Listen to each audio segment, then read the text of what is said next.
Louisville's Monica Kaufman Pearson made her mark when she became the first black woman to anchor a newscast in Louisville, hired by WHAS. And then she went on to break the same barriers again, deeper south in the Atlanta. She came back to town just the other day, and with senior photojournalist Alyssa Newton, I learned why she's so loyal to this city and her Catholic high school. Well, welcome home. Thank you. It's good to be back home. Now at age 76, with so much energy, Monica Kaufman Pearson visits Louisville occasionally. Growing up in Smoketown, she knows her hometown. No, I worked at Bix. Bix, that's right. It was Bix, and I just can't believe how the city's changed. Bix department store. It led to her job right here. WHAS TV making Monica the first black woman to anchor the news in Louisville from 1973 to 1975. The news director's wife had seen her modeling clothes at Bix. Monica doing that after spending time at the Louisville Times newspaper. She said, "What do you do when you aren't doing this?" And that's how I got my job at WHAS. He hired you as a reporter. He hired me as a reporter and then put me on as an anchor. But after 2 years at WHAS, on to a bigger challenge, to the deeper south, Atlanta's WSB TV. Action News 2 with John Pruitt and Monica Kaufman. I didn't know what I was getting into. As I said, a lot of people were not happy that they brought this black woman in from Kentucky. It wasn't easy being the first, and that's where her mother's strength kicked in and the lessons from a teacher at her Catholic high school, Louisville's Presentation Academy. But they also told us, Miss Dunleavy, that you don't have to take a back seat to anybody and that you have to learn to stand your ground. So I can remember when I went on the air in Atlanta, there were black people who said I didn't look black enough because I didn't have a fro and they felt I should be more. And then there were white people who didn't want me on the air either. And she's never forgotten presentation for it. First time you've seen this? First time I've seen it, and I hope you don't make me cry. She's come home here to see for the first time her donation to the school. Oh, this. So you can still see them with your donation. You can still see them, and they're protected, and that's all I cared about. The historic entrance, now only used on graduation day. Presentation is Louisville's oldest school.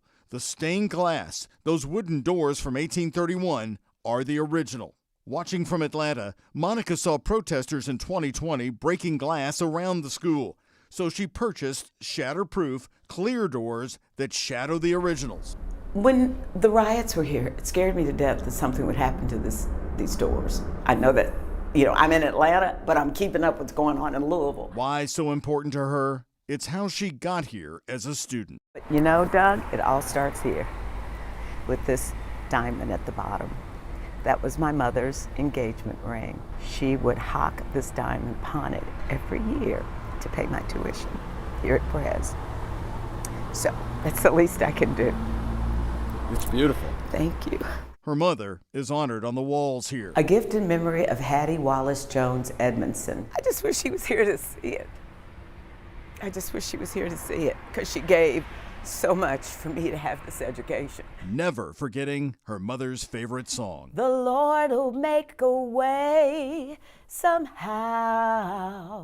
When beneath the cross I bow, He will take away your burden. She spent time looking over those doors closely, discovering another Monica project. But now we got to get these doors restained.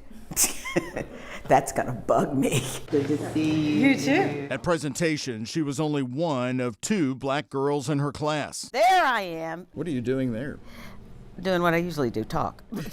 Today, she funds 2 scholarships, one at U of L and one right here, where she meets with students like junior Major Aria Suggs. Elementary school education. Bravo. Monica remembers how one of her earliest Louisville jobs, working at S&H Green Stamps, helped her deal with people. And you tell some woman who's come in with 100 books, "Hey lady, I'm sorry, but some of these books don't have all the stamps. I can't give you that toaster you wanted." You learn diplomacy. She says she didn't retire in Atlanta after 37 years on the air. Instead, she rewired her life. I did not make the job what defined me. She told me often why Louisville is still so special to her. This is my home. My roots are here. I've actually lived in Atlanta longer than I've lived in Louisville, but Louisville is home. White Castles, Kingfish, Prez, and U of L. What fun with Monica, and what a true inspiration for sure. Now, guess who she beat out for that big job in Atlanta in 1975? Oprah Winfrey and Jane Pauley. Monica tells me that great story and others about growing up right here in the River City, her big break into journalism, and more about her amazing mother, Hattie. It's in our one-on-one interview we've just posted on the WHAS 11 YouTube page. Just click this very image when you see it.